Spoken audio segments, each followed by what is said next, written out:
Class 12 की PY की series में स्टार्ट करने जा रहे हैं अपना 11th लेक्चर। और फर्स्ट क्वेश्चन हमारे पास, on the basis of crystal field theory write the electronic configuration for D4 ion if delta O is less than P।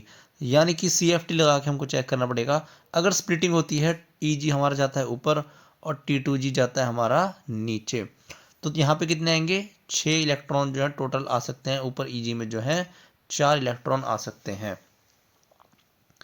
तो 3 इलेक्ट्रॉन तो हम भरेंगे, 1 2 3। अब पूछ रहा है फोर्थ इलेक्ट्रॉन जो है वो कहाँ जाएगा, EG में जाएगा या फिर T2G में जाएगा। और यहाँ पर हमको CFSE गिवन है डेल्टा O, जो कि लेस देन है पेयरिंग एनर्जी से। तो जब हमारे पास केस आता है delta O less than pairing energy, तो फोर्थ इलेक्ट्रॉन हमारा जो है पेयर होना पसंद करता है, यानी कि T2G में ही हमारा फोर्थ इलेक्ट्रॉन जाएगा।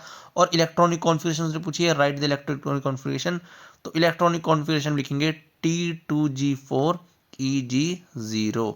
इतने से के हमारे पास एक नंबर आ गए थे। नेक्स्ट क्वेश्चन देखते हैं। Using valence bond theory predict the hybridization and magnetic character. Magnetic character मतलब ये कॉम्प्लेक्स डायमैग्नेटिक होगा या फिर पैरा मैग्नेटिक। और कॉम्प्लेक्स क्या हमारे पास, NiCN4 2-। अगर हम ऑक्सीडेशन स्टेट निकालें निकल के यहाँ पर, तो X-4 इक्वल्स टू -2।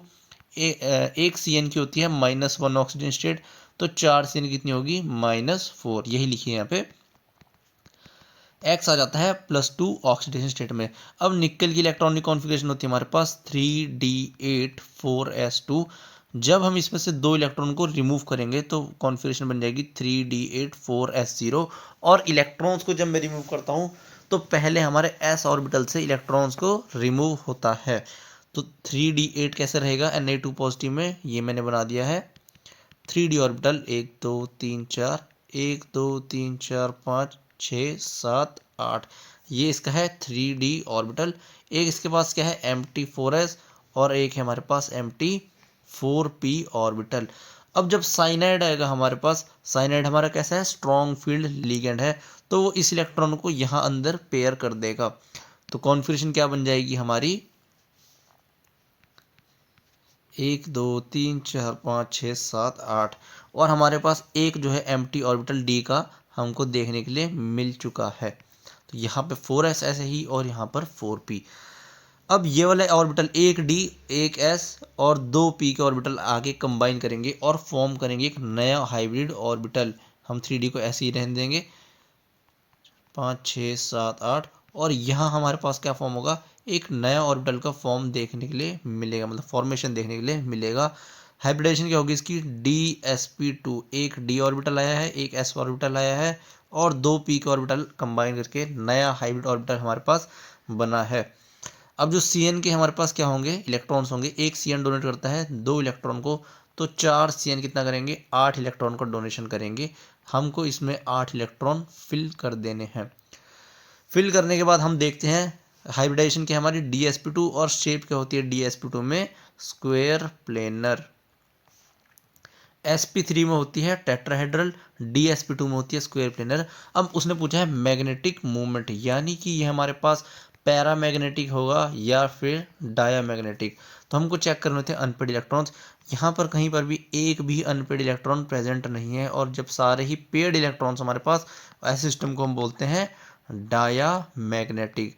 अगर एक भी अनपेड इलेक्ट्रॉन हमको मिल जाता तो हम इसको बोलते हैं पैरामैग्नेटिक। थर्ड पार्ट बोल रहा है, right the formula of the following complex. IUPAC ने पूछा है डाई क्लोरो बिस इथेन 1,2 डाई अमीन कोबाल्ट।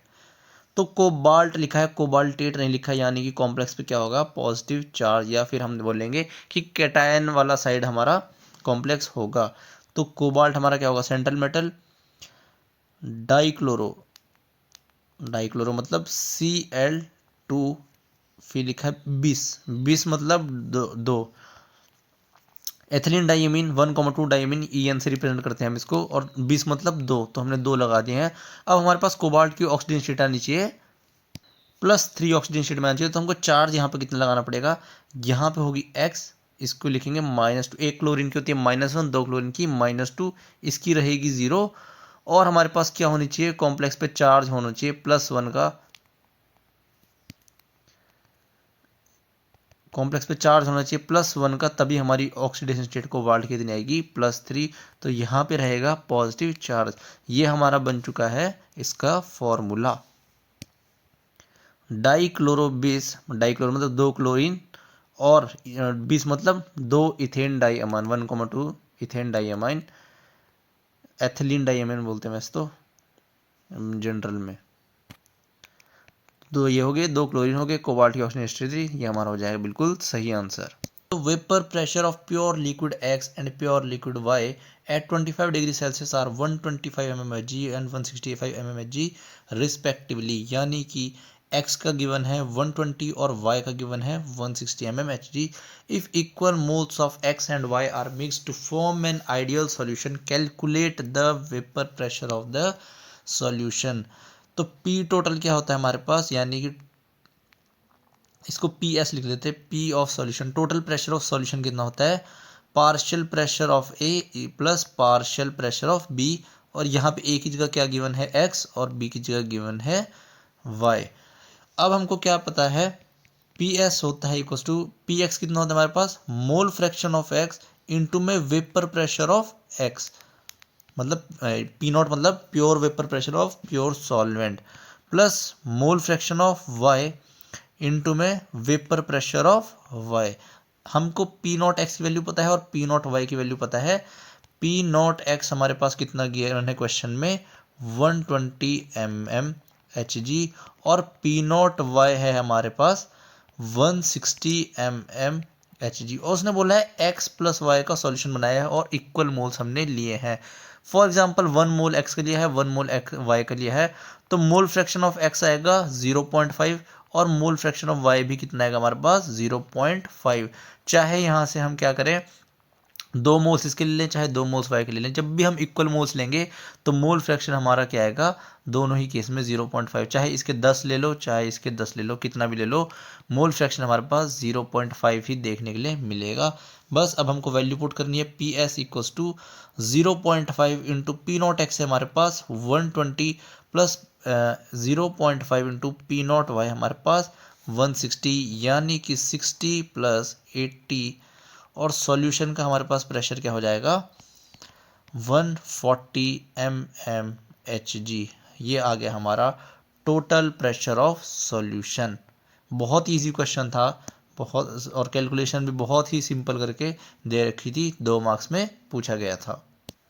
नेक्स्ट क्वेश्चन है हमारे पास, ये वाला 2 मार्क्स में आया था और नीचे वाला पार्ट आया था 1 मार्क्स में, टोटल 3 मार्क्स का क्वेश्चन हमको देखने के लिए मिला था।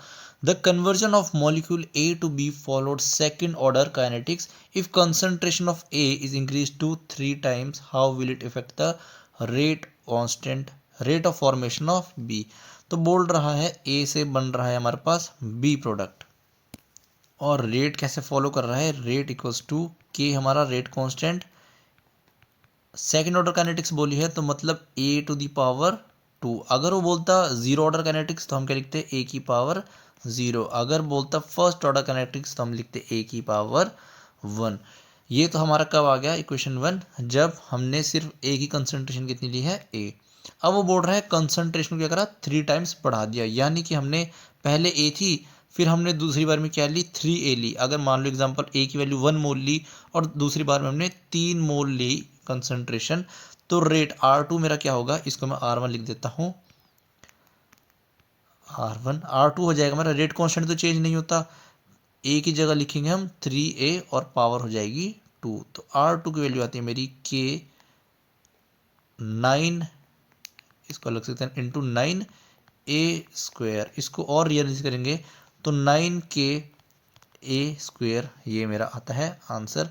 KA² किसके इक्वल है R1 के, तो R2 equals to 9 times of R1, इसकी वैल्यू कितनी है R1, यानी कि जब मैंने 3 टाइम्स इसका कंसंट्रेशन को इंक्रीज करा तो रेट में मेरे को क्या देखने के लिए मिला, रेट जो मेरा है 9 टाइम्स फास्टर हो गया। तो ऐसे करके इस टाइप के क्वेश्चन को सॉल्व करते हैं। बहुत ही इजी क्वेश्चन था, इतना सा क्वेश्चन 2 मार्क्स में पूछ रखा था, सॉल्व करने में 1 मिनट भी नहीं लगा इसको। नेक्स्ट है हमारे पास डिफाइन सूडो ऑर्डर रिएक्शन, इसको मिटा देते हैं। अब सूडो ऑर्डर रिएक्शन क्या होती है हमारे पास, कि अगर रिएक्शन हमको लगे, फॉर एग्जांपल अगर A प्लस बी रिएक्ट करके प्रोडक्ट बनाते हैं, और हमको थ्योरेटिकली अगर हम कैलकुलेट करके देखें तो ऑर्डर ऑफ रिएक्शन क्या आएगा हमारे पास, A⁻1 B⁻1, यानी कि 2 आ रहा है, 2 आ सकता है, 3 भी आ सकता है, हायर ऑर्डर की रिएक्शन हमारे पास देखने के लिए वो मिल रही हो। लेकिन जब हम उसको एक्चुअल में एक्सपेरिमेंटल बेसिस बात करें तो वो कैसी आती है, ऑर्डर उसका ऑर्डर आता है फर्स्ट ऑर्डर रिएक्शन हमारे पास वो होती है। ऐसी रिएक्शन जो देखने में सेकंड ऑर्डर या फिर हायर ऑर्डर हमको लगे, लेकिन उनका एक्चुअल में क्या ऑर्डर होता है, फर्स्ट ऑर्डर रिएक्शन होती है, वो होती है सूडो ऑर्डर रिएक्शन। और इसका एग्जांपल है, बहुत ही अच्छा एग्जांपल है, acid catalysis, acid catalysed hydrolysis of ethyl ester.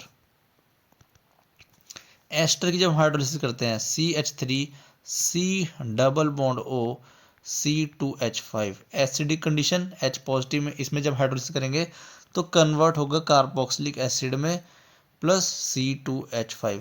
अब हम रेट अगर इसका लिखते हैं तो थ्योरेटिकली कैसे लिखेंगे हम, यहाँ पे एक वाटर भी मिसिंग हो गया, इसको थोड़ा देर करते हैं,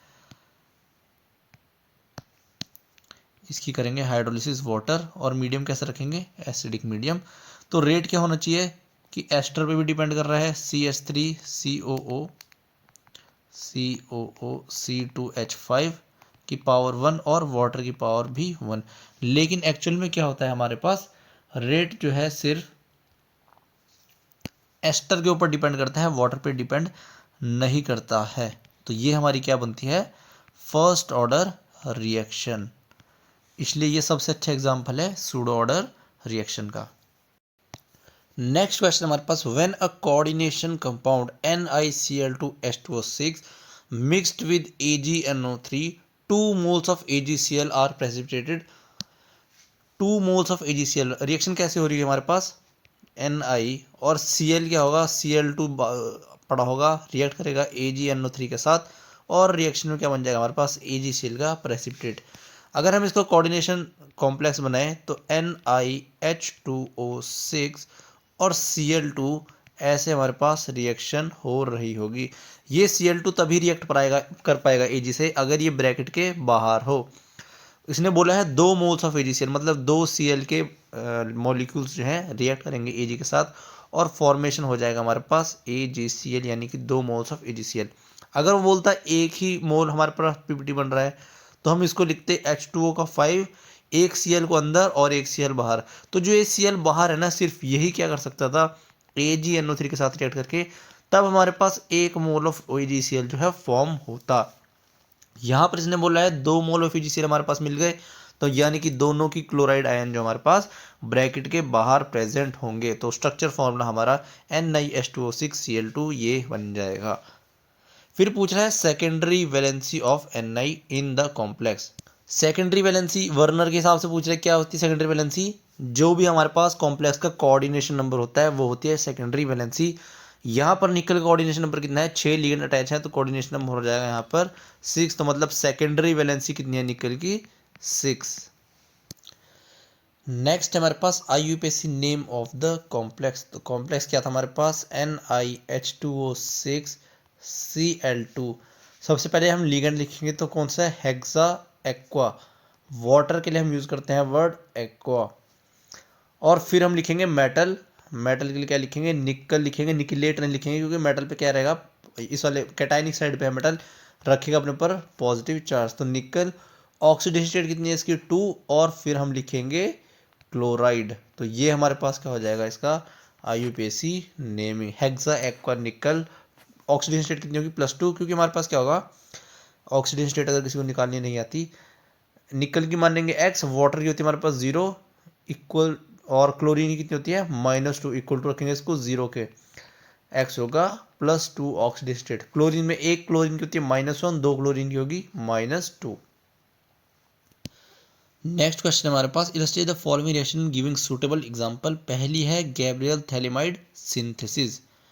तो गैब्रियल थैलेमाइड सिंथेसिस में हम क्या करते हैं, पहले थैलेमाइड ही लेते हैं, इसके रिएक्ट कराएंगे पहले KOH के साथ यहाँ पर होगा N और नाइट्रोजन के साथ हमारा अटैच होता है एक हाइड्रोजन। ये हाइड्रोजन काफ़ी एसिडिक नेचर होता है। बेस के साथ रिएक्ट करेंगे KOH माइनस, ये अटैक करेगा यहाँ पर और जनरेट करेगा नाइट्रोजन पर नेगेटिव चार्ज। फिर से हमको स्ट्रक्चर बनाना पड़ेगा। यहाँ पर N, यहाँ पर डबल बॉन्ड O, इधर भी double bond O, N minus और K पॉजिटिव, इसका हो गया काउंटर आयन। फिर हम लेंगे कोई एल्काइल हैलाइड, RCl हम ले सकते हैं, RBr भी ले सकते हैं। ये नेगेटिव चार्ज अटैक करेगा इस R पे और Cl जाएगा रिएक्शन से बाहर और नाइट्रोजन के साथ हमारा बॉन्ड बन जाएगा R ग्रुप का, NR। यहाँ पर भी डबल बॉन्ड O, यहाँ पर भी डबल बॉन्ड O। अब बुक्स में यहाँ पर कई बार NaOH लिखा होता है, कई बार KOH लिखा होता है। अब OH माइनस क्या करेगा, अटैक करेगा एज ए न्यूक्लियोफाइल। यहाँ पर उसने एक्ट करा एज ए बेस, अब वो अटैक करेगा इस सेंटर पर भी अटैक करेगा और दूसरा OH मॉलिक्यूल इस सेंटर पर अटैक करेगा। इन दोनों बॉन्ड को ब्रेक कर देगा, यहाँ से NR माइनस जाएगा बाहर और फॉर्मेशन हो जाएगा RNH2 का। तो हमारे पास प्रिपेयर हो जाएगी यहाँ पर प्राइमरी अमीन। तो प्राइमरी अमीन की सिंथेसिस के लिए हम जनरली पढ़ते हैं गैब्रियल थैलिमाइड रिएक्शन। सेकंड है हमारे पास carbylamine reaction. Carbylamine reaction भी और कार्बाइल अमाइन टेस्ट भी इसको बोलते हैं। रिएक्ट करती हैं सिर्फ primary amine, for example RCH2NH2, ये है प्राइमरी अमीन। इसकी रिएक्शन कराएंगे हम क्लोरोफॉर्म के साथ CHCl3 और हम लेंगे बेस KOH। प्राइमरी अमीन को कन्वर्ट कर देगा ये RCH2NC, NH2 हमारा कन्वर्ट हो जाएगा आइसोसाइनाइड में। सिर्फ प्राइमरी अमीन ही ये टेस्ट देती है, सेकेंडरी और टर्सरी अमीन ये रिएक्शन को नहीं देती। थर्ड है हमारे पास हॉफमैन ब्रोमाइड डिग्रेडेशन रिएक्शन। यहाँ पर क्या होता है, हमारे पास कोई भी amide functional group RC double bond O NH2 react करता है NaOH प्लस Br2 के साथ में, कन्वर्ट होता है अमाइड फंक्शनल ग्रुप अमीन में, लेकिन एक कार्बन लेस के साथ। यहाँ पर एक कार्बन जो ये वाला था ये हट चुका है और हमारे पास RNH2 का फॉर्मेशन देखने के लिए मिल गया है। नेक्स्ट क्वेश्चन है हमारे पास, बहुत ही इंपॉर्टेंट क्वेश्चन, ध्यान से पढ़ेंगे इसको। A first order reaction is 50% complete in 30 minutes. 30 minute में रिएक्शन हमारी 50% कंप्लीट हो जाती है जब टेम्परेचर क्या लेते हैं हम 300 केल्विन के टेम्परेचर पे। हमारे पास T50 कितना है 30 मिनट्स। और जब हम क्या करेंगे टेम्परेचर को 320 केल्विन पे बढ़ाएंगे तब हमारी 50% रिएक्शन कितने मिनट में कंप्लीट हो जाती है 10 मिनट में। यानी कि रेट कांस्टेंट हमारा चेंज हो रहा है। Calculate activation energy EA for the reaction. और जब भी हमको एक्टिवेशन एनर्जी कैलकुलेट करनी होती है हम कौन सा फॉर्मूला यूज़ करते हैं, हम यूज़ कर सकते हैं want of equation K2 upon में K1, log of K2 upon में K1, और लॉग कौन सा है लॉग बेस 10 वाला। एक्टिवेशन एनर्जी 2 अपॉन में 2.303 R और T2 माइनस T1 अपॉन में T1 इंटू में T2 हमारा क्या है हायर टेम्परेचर है T1 से। तो अब हमको K2 और K1 जो है कैलकुलेट करना पड़ेगा। रिएक्शन कैसी गिवन है, फर्स्ट ऑर्डर रिएक्शन है। तो पहले हम कैलकुलेट करेंगे K1 जो कि हमारा टेम्परेचर कितना है 300 केल्विन वाला। K1 का फॉर्मूला क्या होता है अब हमारे पास, फर्स्ट ऑर्डर रिएक्शन है, सिंपल फॉर्मूला है K1 इक्वल्स टू 2.303 अपॉन में T log of A0 upon में A। तो K1 50% बोला है उसने, मतलब A0 100, 2.3, देखो इस सारा वैल्यू कट जाएगा। A0 की वैल्यू क्या है 100 और A की वैल्यू क्या है 50। तो मैं K1 को ऐसे ही रहने देता हूँ और T की वैल्यू क्या है यहाँ पर, चलो इसको T की वैल्यू पुट करेंगे बाद में T1, और K2 क्या है 2.303 T2 log of A0 upon में A। ऐसे करने से हमारी कैलकुलेशन आसान हो जाएगी। अब हम क्या करेंगे K2 divide by K1 equals to 2.303 upon में T2 log of A0 upon में A डिवाइडेड बाय 2.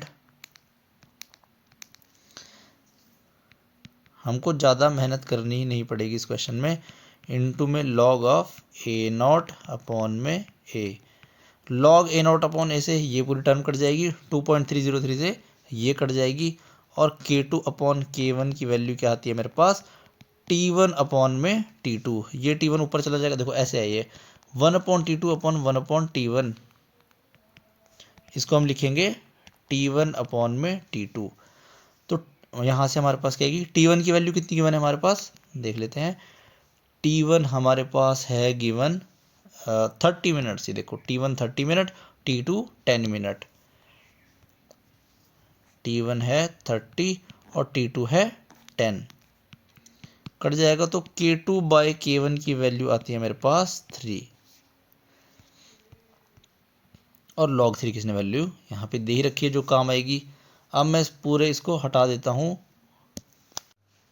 और इसको सॉल्व करने पर हमारे पास एक्टिवेशन एनर्जी की वैल्यू आती है 43,848 जूल पर मोल, और वैल्यू हमारी जो है जूल में आएगी एक्टिवेशन एनर्जी की, क्योंकि आर की वैल्यू हमने किस में यूज़ करी है, जूल में ही यूज़ करी है। अब वैल्यू काफ़ी बड़ी है तो हम इसको कन्वर्ट करेंगे किलो जूल में, 43.848 किलो जूल पर मोल। अगर किसी को कन्वर्ट करना नहीं आता तो इसको हम 1000 से डिवाइड करते हैं तो कन्वर्ट होकर हमारे पास आंसर आ जाता है किलो जूल में। मेरे हिसाब से तो इजी क्वेश्चन था, बस यहाँ पे हमको थोड़ी जो है कैलकुलेशन करने में टाइम हमको ज़्यादा लगना था, वरना कॉन्सेप्ट तो बिल्कुल इजी ही था। और ये 3 मार्क्स में पूछा गया क्वेश्चन था। एक बार इसको खुद ट्राई करना कॉपी में, जहाँ कोई डाउट हो तो कमेंट सेक्शन में पूछ लेना, वहाँ आंसर दे दिया जाएगा। नेक्स्ट क्वेश्चन हमारे पास 3 मार्क्स में ये क्वेश्चन पूछा गया है। कंडक्टिविटी ऑफ 2 × 10⁻, मतलब कंसंट्रेशन हमारे पास गिवन है 2 × 10⁻³ molar of methanoic acid. Conductivity मतलब कप्पा की बात हो रही है, equals to 8 × 10⁵ siemens centimetre inverse. Calculate its molar conductivity, यानी कि लैम्डा एम पूछ रहा है क्या होगी, और लैम्डा एम नॉट हमारे पास क्या है, गिवन है 404 सेंटीमीटर सीमेंस सेंटीमीटर स्क्वायर पर मोल, और डिग्री ऑफ डिसोसिएशन अल्फा की वैल्यू भी पूछ रहा है। Degree of dissociation methanoic acid का होता है हमारे पास HCOOH, डिसोसिएट करेगा H पॉजिटिव में। अब वीक इलेक्ट्रोलाइट हमारे पास ये HCOO माइनस, ऐसे ये जो है डिसोसिएट करेगा। वीक इलेक्ट्रोलाइट है तो कंप्लीटली डिसोसिएट नहीं करेगा, यानी कि अल्फा नॉट इक्वल टू 1 होगा। तो एग्जैक्ट वैल्यू अल्फा की कितनी होगी ये हमसे पूछ रहा है। तो सबसे पहले हम कैलकुलेट करेंगे यहाँ से लैम्डा एम की वैल्यू। लैम्डा एम होता है हमारे पास कप्पा अपॉन में कंसंट्रेशन, और कप्पा की वैल्यू क्या है हमारे पास, इस क्वेश्चन में क्या हम यूनिट लिख के चलेंगे ताकि हमारा जो आंसर है बिल्कुल भी गलत ना हो। 8 siemens centimetre inverse divided by concentration कितनी है 2 × 10⁻³ मोलर। मोलर को मैं लिखता हूँ, मोलैरिटी को मोल लीटर इनवर्स। अब यहाँ पर लीटर है और यहाँ पर क्या है सेंटीमीटर है, तो हमको सबसे पहले इसको लीटर को जो है सेंटीमीटर में कन्वर्ट करना पड़ेगा। कैसे करते हैं, 1000 सीसी में होते हैं मेरे पास 1000 सेंटीमीटर क्यूब, 1000 सेंटीमीटर क्यूब में होता है 1 लीटर। हमको वैल्यू चाहिए किसकी, 1 लीटर इनवर्स की, यानी कि 1 लीटर होता है हमारे पास 10⁻³ या फिर 1000 ही लिख लेते हैं इसको, चलो ऐसे कर लेते हैं 1000 सेंटीमीटर क्यूब। अब 1 लीटर इनवर्स, दोनों साइड इनवर्स कर दो 10⁻³ सेंटीमीटर क्यूब, और इसको भी कर दो इनवर्स। तो 1 लीटर इनवर्स की वैल्यू आती है मेरी 10⁻³ सेंटीमीटर -3। बस अब इसको यहाँ पुट करना है हमने, 1 लीटर इनवर्स की जगह पे 10⁻³ सेंटीमीटर -3। यहाँ पे -1 है तो ये इधर क्या हो जाएगा, कट जाएगा इसके साथ, ये हो जाएगा सेंटीमीटर की पावर -2, और ये -3 क्या चला जाएगा, ऊपर चला जाएगा। इसको मैं एक साइड ले लेता हूँ। तो लैम्डा एम की वैल्यू आती है 8 × 10⁻⁻5, ये 10⁻³ ऊपर चला गया, 10⁻³ डिवाइड बाय 2 × 10⁻⁻3, ये भी कट जाएगा, ये बचेगा 10⁻²। ये मोल कैसा है यहाँ पे पॉजिटिव में है, पावर मतलब इसकी पॉजिटिव में है, तो सीमेंस हमारा पॉजिटिव में ही है। ये सेंटीमीटर इनवर्स क्या चल जाएगा माइनस में, ऊपर जाके प्लस हो जाएगा, तो सेंटीमीटर स्क्वायर मोल इनवर्स, ऐसे जो है हम इसकी SI यूनिट बना लेंगे। और लैम्डा m की वैल्यू आती है, ये माइनस का 2 है यहाँ पे, ये प्लस का 3 है, तो ये भी हट जाएगा। ऐसे देखो, जब पावर सेम होती है तो ऐड हो जाती है। इसकी पावर -2 है, इसकी पावर 3 है। जब बेस सेम हो, यहाँ भी 10 है, यहाँ भी 10 है, तो पावर कैसी हो जाती है, ऐड हो जाती है। तो -2 + 3 = 10 की पावर 1। इसको सॉल्व करके बचेगा कितना हमारे पास, 10 की पावर 1, और ये तो पहले ही कट गया था। तो इसको करेंगे 4, तो 4 × 10 कितना होता है, 40 siemens centimetre square mole inverse. ये आ गया हमारा लैम्डा m। अब हमको निकालना क्या है, दूसरा अल्फा की वैल्यू। अल्फा होता है हमारे पास lambda m divide by lambda m nought. तो लैम्डा m है हमारे पास 40 सेंटीमीटर स्क्वायर मोल इनवर्स, और लैम्डा m नॉट है हमारे पास, क्या दी है इसकी वैल्यू, 404। तो 404 centimetre siemens centimetre square mole inverse. Mole inverse से मोल इनवर्स गया, सेंटीमीटर स्क्वायर से सेंटीमीटर स्क्वायर गया, सीमेंस से सीमेंस गया। अल्फा की वैल्यू आती है 0.099। ये आ गई हमारी अल्फा की वैल्यू, यानी कि डिग्री ऑफ डिसोसिएशन हमारा आता है 0.009। ये हमारा क्वेश्चन पूछा गया था 3 मार्क्स के लिए। उसी क्वेश्चन का सेकंड पार्ट है, ये वाला जो था हमारे पास, ये 3 मार्क्स का था, और ये +2 वाला क्या है, इसका सेकंड पार्ट। तो हमारे पास इलेक्ट्रो से ये 5 मार्क्स का डायरेक्ट क्वेश्चन आ रखा था। सेकंड क्वेश्चन देखते हैं इसका, ये था हमारे पास 2 नंबर में। तो क्वेश्चन हमारे पास calculate delta RG nought, delta G की वैल्यू पूछ रहा है। पहले तो हमको इसका फॉर्मूला पता होना चाहिए, -NF E0 सेल, ये होता है डेल्टा G0 का फॉर्मूला।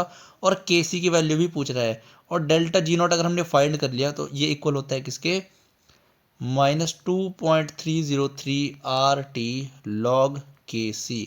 तो 2 फॉर्मूले होते हैं हमारे पास डेल्टा जी के, और रिलेशन यहाँ से हम log KC की वैल्यू निकाल लेंगे अगर हमको डेल्टा G0 की वैल्यू पता लग गई। तो हमको F की वैल्यू तो पता है 96500 कूलम पर मोल। E0 सेल हम निकाल लेंगे, कैसे निकाल लेंगे, ये हमारे पास नेगेटिव में गिवन है, मतलब ये एनोड पे हो रही होगी रिएक्शन। ये हमारे पास पॉजिटिव में गिवन है, इसका हो रहा होगा रिडक्शन, और ये रिएक्शन कहाँ हो रही होगी, इलेक्ट्रोड पे। तो E0 सेल क्या होता है मेरे पास, E0 कैथोड माइनस का E0 एनोड। E0 कैथोड की वैल्यू है 0.80 माइनस, और E0 एनोड है माइनस का 0.25, 0.85 माइनस माइनस प्लस हो जाएगा 0.25। यहाँ से मेरी E0 की वैल्यू आती है 1.05 वोल्ट। बस E0 की वैल्यू आ गई। अब मेरे को निकालनी है N की वैल्यू। तो निकल जो है मेरा, रिएक्शन कैसे बनेगी, निकल सॉलिड ऑक्सीडाइज हो रहा है, तो 2 इलेक्ट्रॉन को लूज करेगा, Ni2 positive plus 2 electron. Ag positive क्या करेगा, रिड्यूस होगा, इलेक्ट्रॉन का गेन करेगा, और कन्वर्ट होगा Ag सॉलिड में। रिएक्शन बैलेंस नहीं है, यहाँ पर 2 इलेक्ट्रॉन है, यहाँ पर सिंगल इलेक्ट्रॉन है, तो हम दोनों को मल्टीप्लाई करेंगे 2 से। और N की वैल्यू क्या आती है मेरी यहाँ से 2। कितने इलेक्ट्रॉन यूज हुए रिएक्शन में, 2 इलेक्ट्रॉन्स। यही 2 इलेक्ट्रॉन इसने Ag ने गेन किया है, निकल ने 2 इलेक्ट्रॉन को लूज किया है, और जो इलेक्ट्रॉन लूज हुए इसी को किसने गेन किया है, Ag पॉजिटिव ने। तो N की वैल्यू 2 आएगी, कोई भी N की वैल्यू 4 नहीं लिखेगा।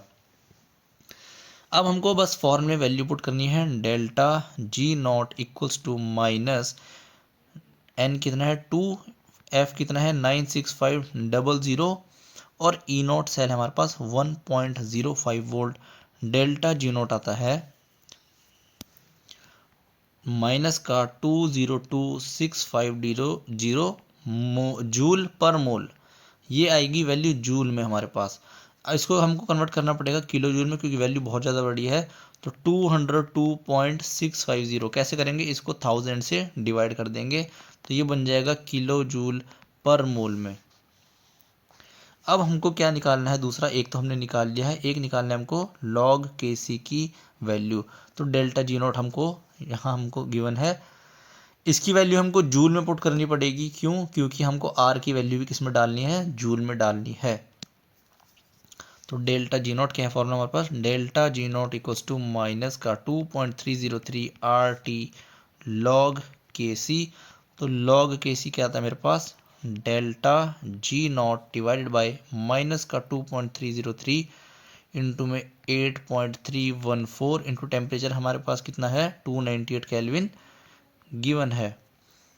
अब डेल्टा जी नोट की वैल्यू मैं रख देता हूँ यहाँ पे माइनस का 202650, माइनस से माइनस गया और इसको सॉल्व करने पर हमारी लॉग केसी की जो वैल्यू आती है 35.516 हमारी आ जाएगी लॉग केसेस की वैल्यू। अगर ऐसे हमने एग्जाम में सॉल्व कर दिया तो इस क्वेश्चन के हमको पूरे मिल जाते 2 मार्क्स, ऊपर वाले के 3 मार्क्स, टोटल हमको 5 मार्क्स बिल्कुल आसानी से मिल जाते।